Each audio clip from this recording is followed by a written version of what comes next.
Olivier Creusot, l'entraîneur du PSG Handball. Alors, tout d'abord une analyse de ce match, de cette victoire contre Lisieux. Ouais, c'est un match qui a été difficile à dessiner. Nous, on a travaillé quelque chose toute la semaine qu'on n'a pas réussi à mettre en place sur cette équipe particulièrement. C'est-à-dire le jeu à 7. D'accord. Voilà. C'est quelque chose qu'on fait là depuis quelques matchs parce qu'on a eu des grosses blessures sur certaines joueuses qui fait en sorte que sur notre attaque, on est en difficulté. Et donc, moi, j'essaye de trouver des moyens justement pour pallier à ça. Donc, notamment le jeu à 7 qui nous a réussi jusqu'à maintenant.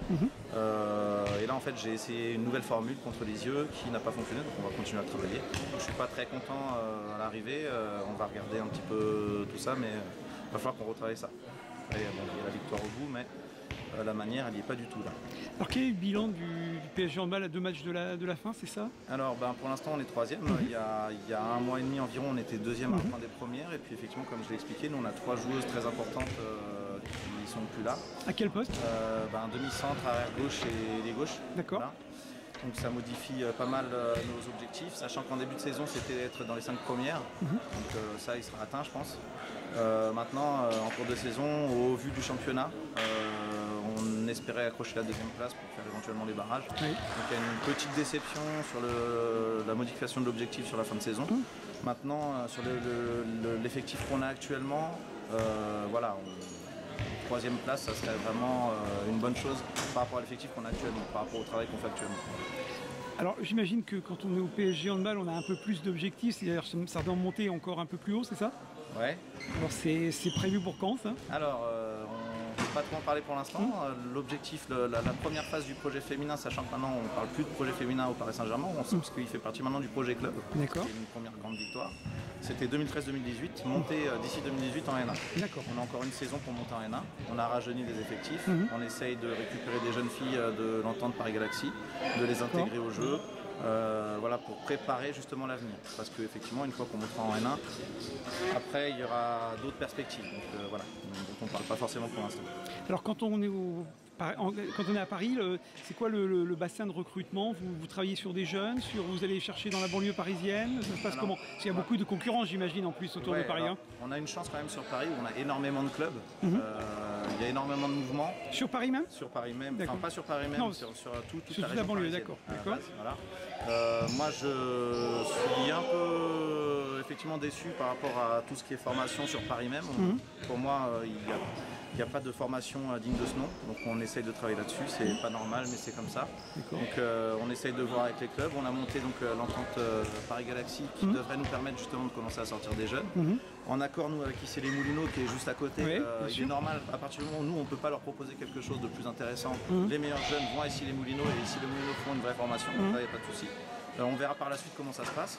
Mais en ce qui concerne la formation pure, effectivement sur Paris, moi sur la prochaine phase du projet qui commencera en 2018, mais on va commencer quand même sur l'année prochaine, en discussion actuellement avec le club justement du Paris Saint-Germain entre autres, j'aimerais bien justement lancer un vrai programme de formation pour les jeunes filles, parce que nous la suite, ça sera qu'il va falloir qu'effectivement on soit à même sur l'agglomération sur Paris même de pouvoir avoir des jeunes filles qui devraient avoir un niveau intéressant pour nous. Voilà. Parce qu'effectivement, il y a des filles qui viennent d'Ivry, il y a des filles qui viennent du 92, du 91. Voilà. Après, selon les réalités, moi, je trouve ça important de pouvoir conserver quand même. Bon ça c'est peut-être un plus long sujet mais moi je suis pas pour en fait totalement délocaliser géographiquement certaines joueuses. Par contre c'est pour ça qu'on a mis en place cette entente Paris Galaxy de manière à ce que toutes nos meilleures se retrouvent dans le même projet. Voilà, dans un même projet et que tout le monde puisse en profiter. Si nous on est au plus haut niveau, on va récupérer celles qui ont la possibilité de jouer à ce niveau-là, donc les plus gros potentiels. Celles qui sont encore au-dessus, elles ont ici Paris. Et celles qui sont en dessous, nous on fait en sorte que ça profite à tous les autres clubs, que ce soit parisiens ou limitrophes. D'accord, donc il y a une très bonne entente entre les clubs de la région parisienne. Très bonne entente, enfin, non. On essaye. Moi en tout cas j'essaye de faire changer certaines mentalités et être en discussion permanente avec tout le monde. D'accord. Alors, parce que j'imagine que quand on s'appelle Paris, on se dit que voilà, on pourrait avoir un club carrément en première division. C'est l'idée, mais pour l'instant, ce qu'il faut savoir, c'est que le projet donc, féminin, qui n'est plus donc un projet féminin, mais un projet club,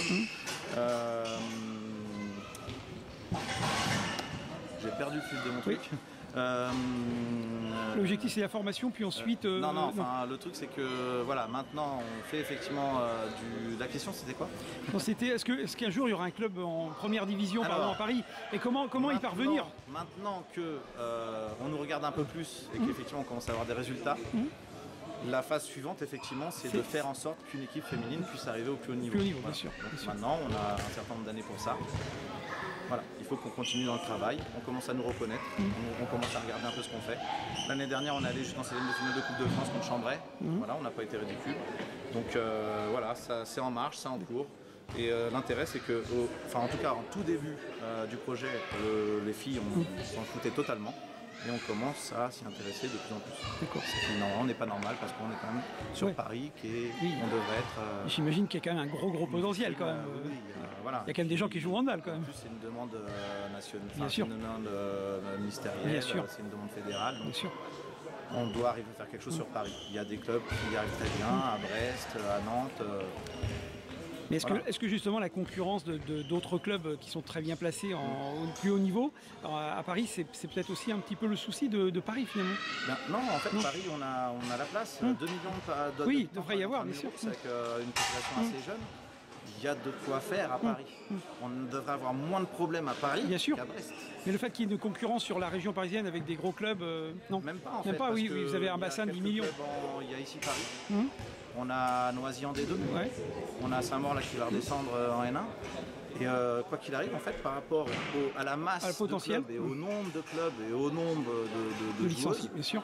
C'est pas choquant en fait. On devrait avoir franchement sur Paris au minimum 2 équipes au plus haut niveau. Bien sûr. Ça serait normal. C'est ce qui se passe en ce moment qui n'est pas normal. On va essayer de changer ça. Voilà. Très bien. Je vous remercie beaucoup. Bonne fin de saison, puis bravo pour votre saison. Merci.